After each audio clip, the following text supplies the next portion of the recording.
Hi, everyone. I'm happy to be here. 14 years after I graduated. Interesting. So today, I'll actually talk about the first time I'm giving a talk about my dissertation that was here in Reading in 2013.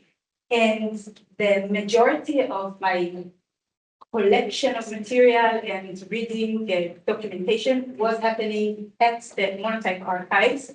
It used to be in Stanford, and I would spend a lot of time there. So just imagine a cool and kind of darkish rooms with lots of boxes and folders containing lots of things, famously Eric Gibbs drawings and drafts, and less famously, lots of bits and pieces about Hebrew. And these pieces were prices, correspondence about delays, some requests turned down, and so on. And reading them together and collecting them, taking photographs and reading one by one, I started to see some patterns, a story emerge.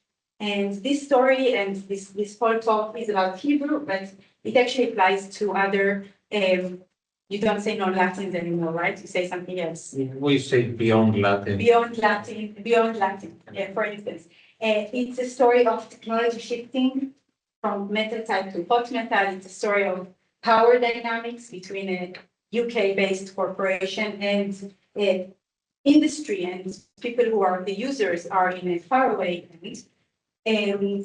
And also money issues and budget issues.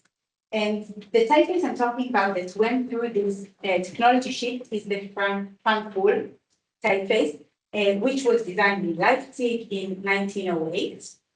To this day, it's the most commonly used typeface in Israel. My favorite. Really your favorite? we'll talk about it.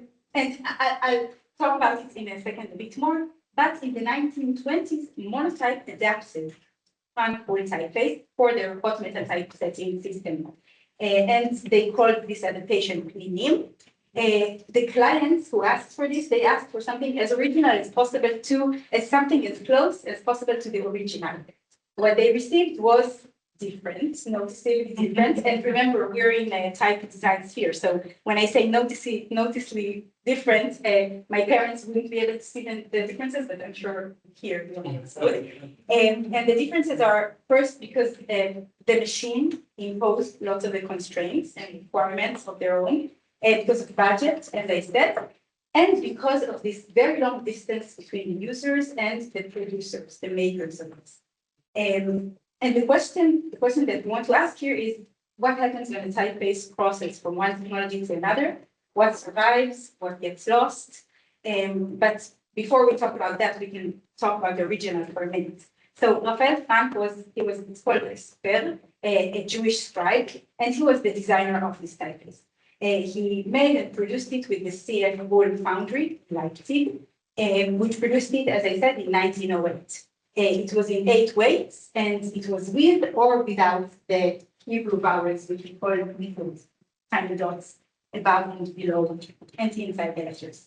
This typeface took both their names, Frank Rühl. Sorry.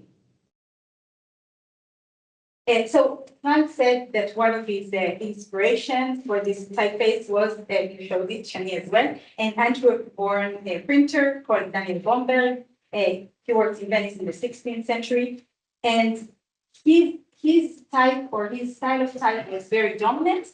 Raphael Frank took it as inspiration and changed it. He said that he brought more letter differentiation, and his aesthetic was also very much inspired by Jugendstil. So a lot more decorative, which you'll see in a second. And he wrote an essay, a lengthy essay, explaining and promoting his new typeface, also calling the other typeface as jellyfish and blobs and all these nice things that we have to say about the previous work. CF Rühl foundry was purchased by Berthold Type Foundry in 1918. And they took Frank Rühl and extended it. They extended the sizes from lead up until 72 points and in wood up until 192. points. And in 1924, Berthold, for the first time, as far as I know, published a booklet, a catalog of these Hebrew types. The head of the Oriental department said that the goal of this was to facilitate the connection of the Hebrew typographer to the Western art of printing. This is one rule, but after it was published, it gained a lot of success and popularity, and there were a lot of copies, just as happening to popular typefaces. So the copies were thickened and simplified, and this is not the purpose of this talk, but just so you know, we had lots of other ways to it. So, 1926, Lerner and Teller, they commissioned this new typeface for Monotype. So here it even says, made from Berthold's 9-point rule for Lerner and Teller. So the brief was, it was supposed to be as close as possible to the original. Now, important to say, I won't get very much in depth about how the Monotype works. I will say that was something very revolutionary about Monotype and Hebrew.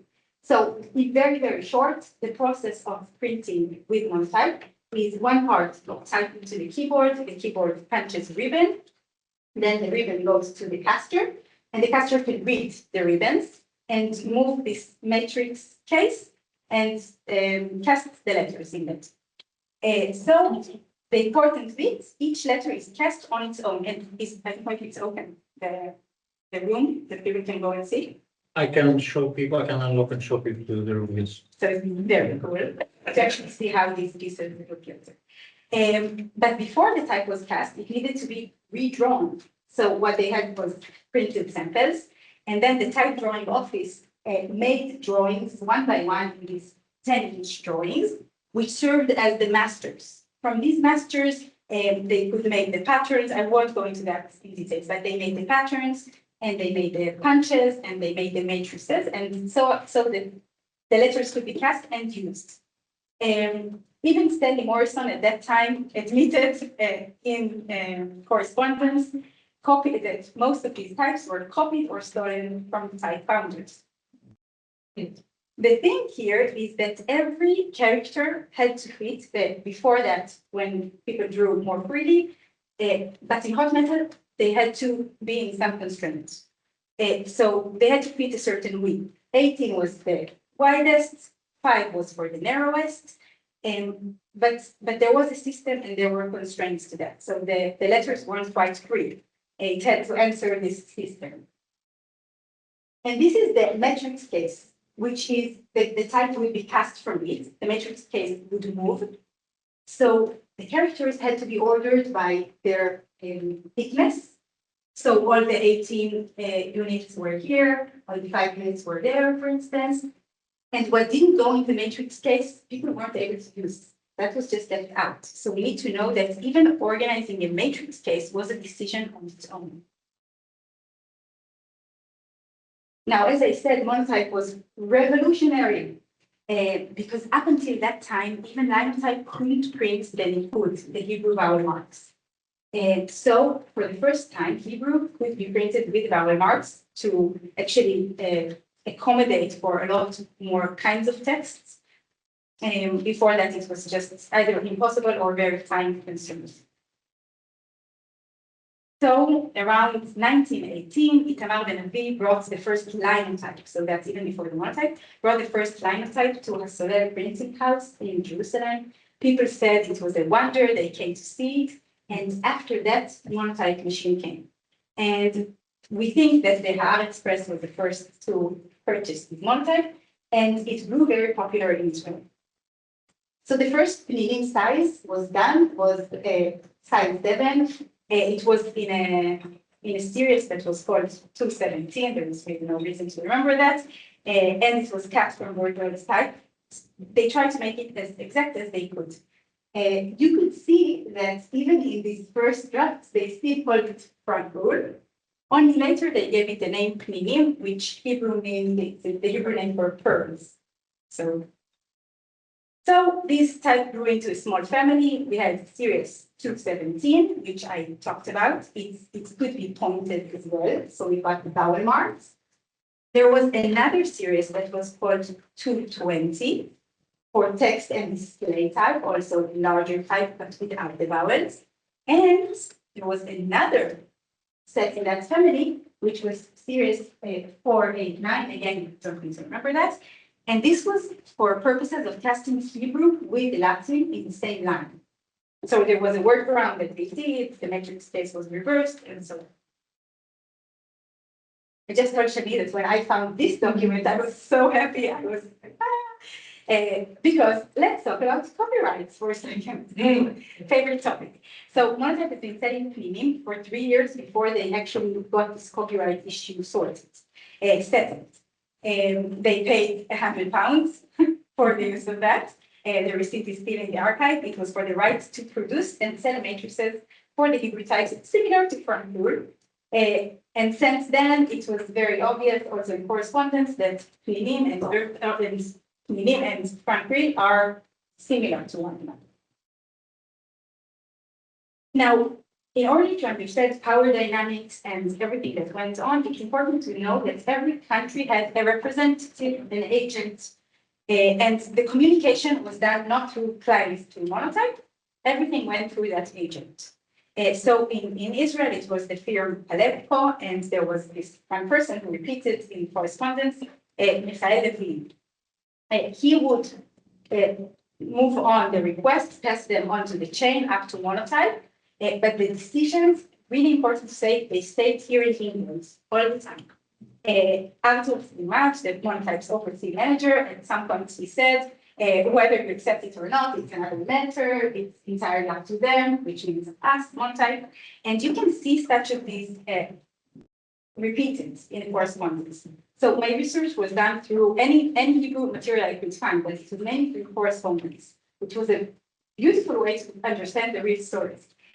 So you can see at moments we don't have the capacity for such work. And there were many client requests that came up through the agents.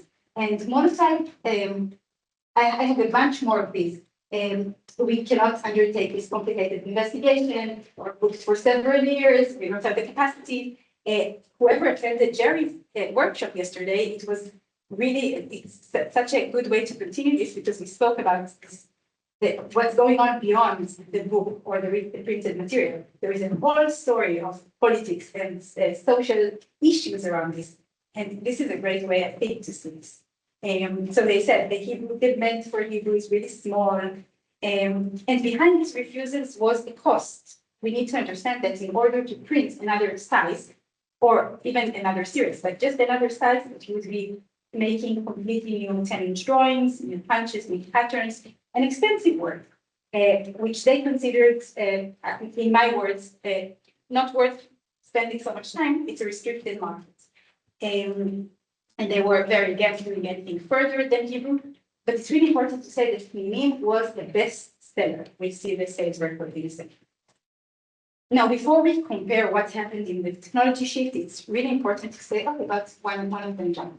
This is text to display. This is the front door typeface. So you can see that there are differences, and for the designers here, we know that 5 points and the 8 Cicero would look a bit different. And here we can see it. So we're asking, which is the model they took to make the 10-inch drawings from? So I tried to kind of gather what happened in this technology shift, and I divided it because without dividing things into forced, improved, and convenient matters that happened. So the first one is forced. Series 217, every letter, if they wanted to accommodate the Hebrew points, the likud, every letter had to be either 18 units wide or 9 units. That's it. That was the range. Not even range, nothing in between. So the sheen, you can see this comparison to front grade up and to clean. The sheen got very, very narrow. The resh got much wider. And also between the sizes themselves, you can see that this will be 6 and this will be 11 size. So you can see that as much as the size grows, the letter gets narrower. Here's an improvement though. In front real typeface, the vowel points, the dots, were not in a very optimal location. You can see something. Liron actually corrected this. So we're not only talking trash here, but they did correct some of the things. And this is really nice to see. Even the vowel points, they designed them both in 9 and 18 units. So each vowel mark got these two forms. And they were actually able, with this controlling mechanism, they were able to get a lot more control and be more legible and readable. Okay, now convenience, or we can name it differently later. In Rühl, there were two types of this letter I. So there was an alternative, there was the normal I, and there was a flat-based I, in case they needed to put the vowel marks. And you can see in the Frankfurt specimen, there are these two kinds. It works perfectly.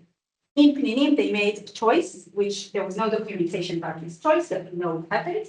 Because if you see the specimens, only the flat-based I happens. We could say that it makes a lot of sense because we don't want the vowels to get attached.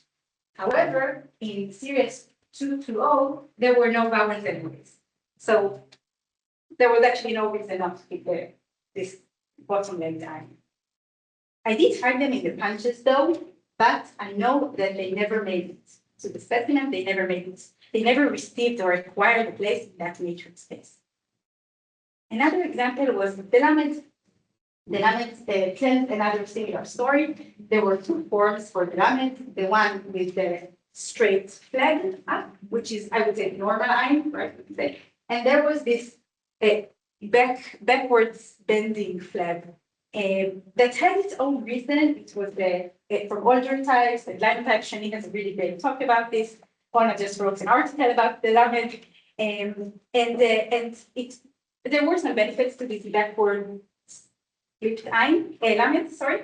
It broke less, it saved a bit of paper, and they did make the punches of them, but again, it was just left out from the specimens.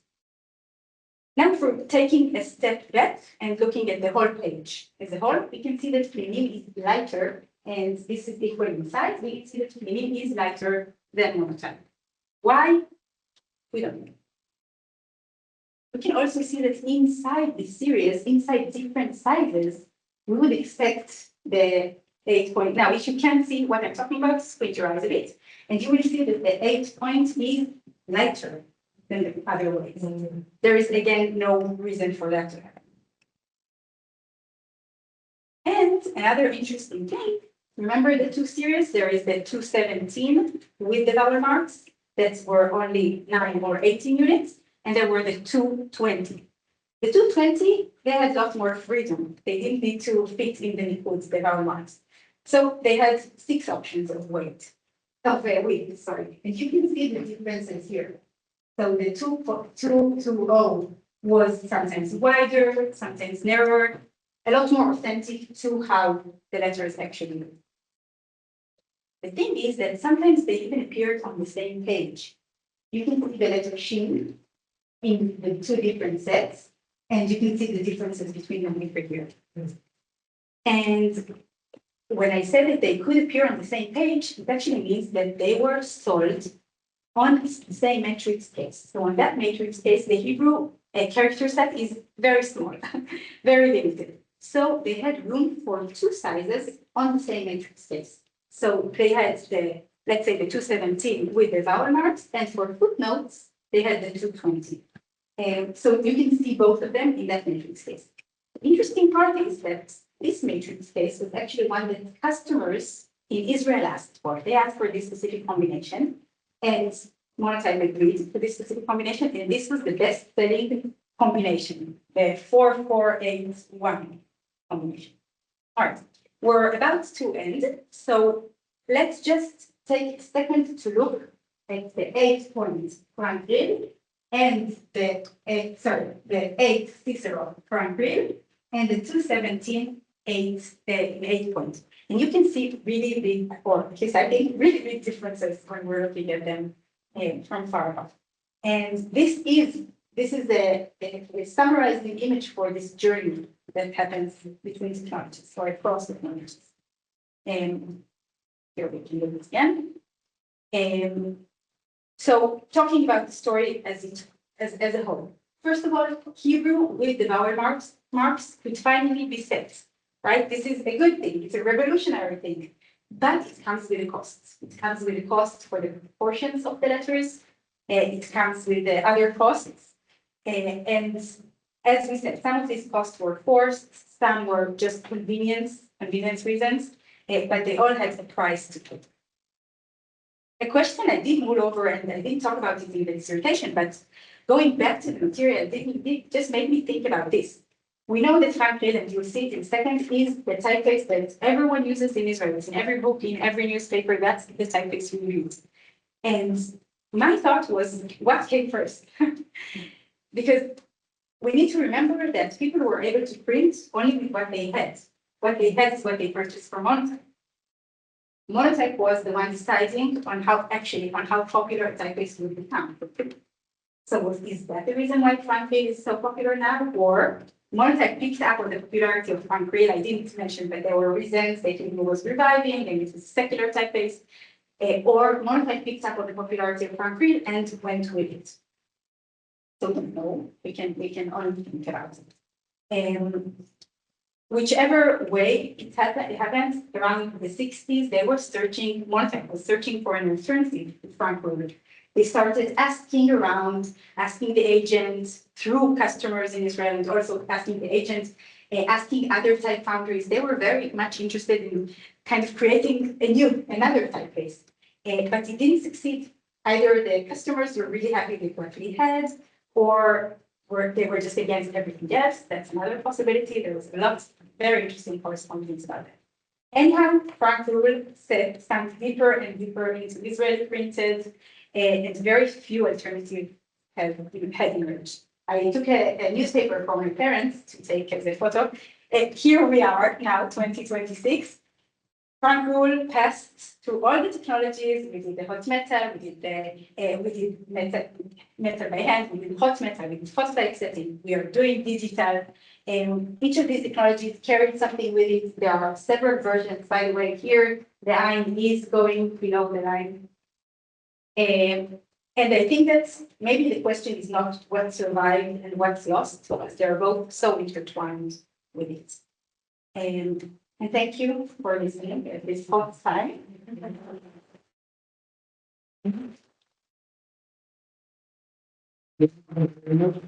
Yes, the question at the back. Well, thanks for the comment. I saw in the pictures of the matrices that they also had characters for Yiddish. They had the double yod, the double vav, the double yod, the patach, and so on. And I was wondering, in the early 20th century, Yiddish was not yet standardized. There was Lithuanian Yiddish and Polish and German Yiddish. So who asked for those characters? Do you have any trace? And who asked for specifically those characters instead of others to be chosen? And ultimately, they become Unicode characters today. So somebody did that choice, but who was it? So this realization petition needs to talk because Yiddish was a part of the Hebrew set. And this is why they thought they should start calling it not Hebrew type, but Yiddish, but Jewish type. Because Yiddish was just a part, and still is, by the way, these double U's, even if I only typeset in Hebrew and will only use the Hebrew, I will always have these Yiddish characters. So it's a few of them, and they were just considered part of the basic set. So you don't know who chose them? They were printed in Europe, they were printed. So Monotype had an office in New York, and that's where this version kind of started. And it was specifically for publishing specific books in Hebrew. So and to tackle the equality problem. So I suspect this is all the top of my head. But I suspect that was, and I'm happy to give you the details. There are articles on this. But every printing house or every printing house in Europe that wanted to print Hebrew, they would most likely want to print Swedish material as well. Or the other way around. Or the other way.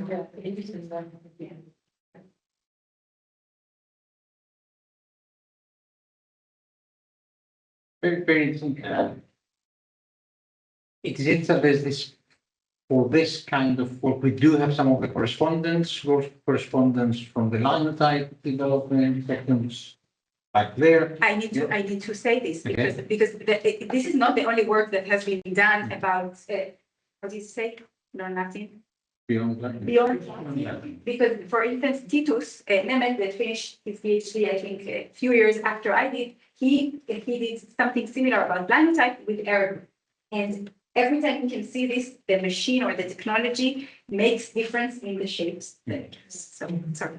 And what is in the correspondence, I can say so. Yeah, Monotype was terribly run as a company. And you can see the issues where they say, oh, our production group is booked up for years. These two companies are essential monopolies.